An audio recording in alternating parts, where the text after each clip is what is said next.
Anggota Komisi 6 DPR RI Riki tak setuju soal program pensiun tambahan para pekerja. Dalam rapat yang dipimpin Puan Maharani, Riki mengkritik keras terbitnya program tersebut dalam rapat paripurna pada Kamis 12 September 2024.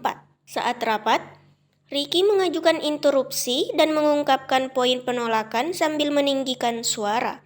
Menurut Riki, tambahan uang pensiun bertentangan dengan undang-undang dan rasa keadilan rakyat.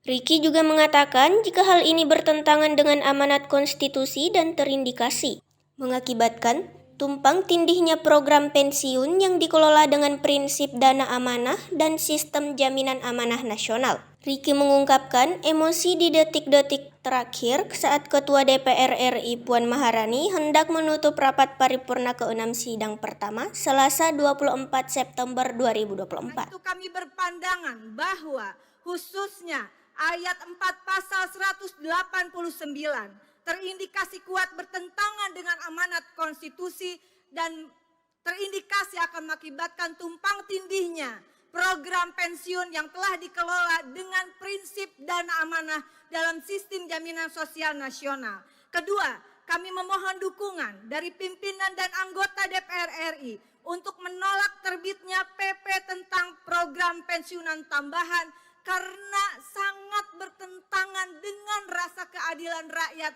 yang saat ini sedang kesulitan mencari pekerjaan, bahkan rekrutmen CPNS saja berantakan pimpinan. Download Tribun X sekarang, menghadirkan lokal menjadi Indonesia.